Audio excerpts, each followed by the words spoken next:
Hello everyone, welcome to my channel Karthi food vlogs.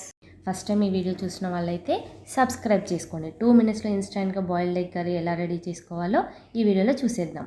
Big size 2 onions తీసుకొని చిన్న చిన్న pieces లాగా కట్ చేసుకొని పెట్టుకోవాలి. మీకు వీలైతే 1 ఆనియన్ అయినా సరిపోతుంది.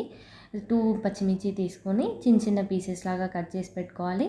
మీకు కొంచెం స్పైసీగా కావాలంటే ఇంకొక 1 or 2 యాడ్ చేసుకోవచ్చు. మేమైతే మాకు ఇక్కడ స్పైసీగా ఉన్నాయని చెప్పి 2 మిడిల్ సైజ్ పచ్చిమిర్చి మాత్రమే కట్ చేసి పెట్టుకున్నాము. పైన వీడియోలో చూపిస్తున్న విధంగా తగినంత కొత్తిమీర, కరివేపాకు కూడా కట్ చేసి పెట్టుకోవాలి చిన్న చిన్న పీసెస్ లాగా. నెక్స్ట్ 4 బాయిల్డ్ ఎగ్స్ని బాయిల్ చేసుకొని 4 బాయిల్డ్ ఎగ్స్ని తీసుకున్న తర్వాత వాటిని చిన్న చిన్న పీసెస్ లాగా కట్ చేసుకోవాలి.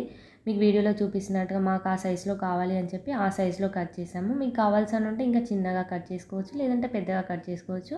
కొంచెం పెద్ద సైజులో కట్ చేసుకుంటేనే బ్రేక్ అవ్వకుండా ఉంటాయి మిక్స్ చేసేటప్పుడు కర్రీలో, పైన వీడియోలో చూస్తున్నట్టుగా.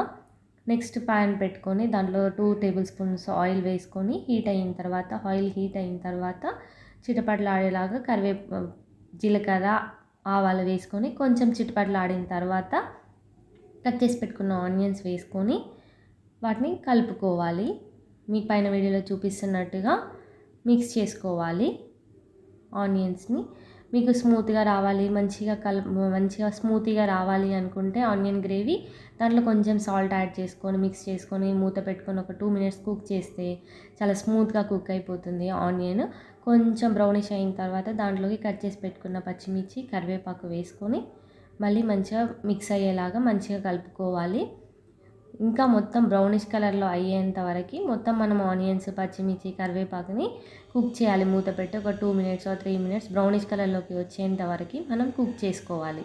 వీడియోలో చూపిస్తున్నట్టుగా కుక్ చేసుకోండి. మీకు కొంచెం బ్రౌనిష్ కలర్ వచ్చిన తర్వాత దాంట్లోకి మనము ఇప్పుడు 1 టేబుల్ స్పూన్ అంత పసుపు వేసుకోవాలి.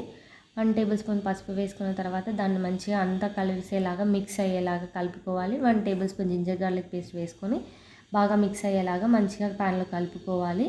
జింజర్ గార్లిక్ పేస్ట్ ముందే వేస్తే ప్యాన్కి స్టిక్ అయిపోతుంది కాబట్టి ఆనియన్స్ అవన్నీ, పచ్చిమిర్చి, కరివేపాకు మగ్గిన తర్వాత వేసుకొని మిక్స్ చేసుకోవాలి. తర్వాత కారం, గరం మసాలా, సాల్ట్ తగినంత వేసుకొని ముందే మిక్స్ చేసుకోవాలి.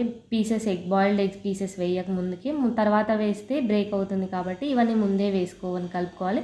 మీరు కూడా ఇలానే ట్రై చేయండి. ఇలా మగ్గిన తర్వాత బాయిల్డ్ ఎగ్ పీసెస్ని వేసుకొని బ్రేక్ అవ్వకుండా స్మూత్గా స్లోగా మిక్స్ చేసుకోండి. మీకు పైన వీడియోలో చూపిస్తున్నట్టుగా. ఇంకా బ్రేక్ అవ్వకుండా ఉండాలంటే కొంచెం పెద్ద పీసెస్ అయినా కట్ చేసుకోవచ్చు. పైన చూపిస్తున్న విధంగా అనండి, పీసెస్ బ్రేక్ అవ్వకుండా ఉంటాయి. కొంచెం ఇది మగ్గిన తర్వాత దీంట్లోకి మనం కట్ చేసి పెట్టుకున్న కొత్తిమీరను కూడా వేసుకొని మిక్స్ చేసుకోవాలి.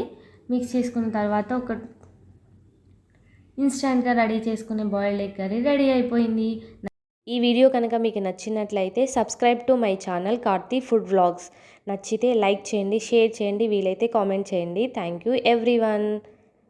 Let's see in the next vlog.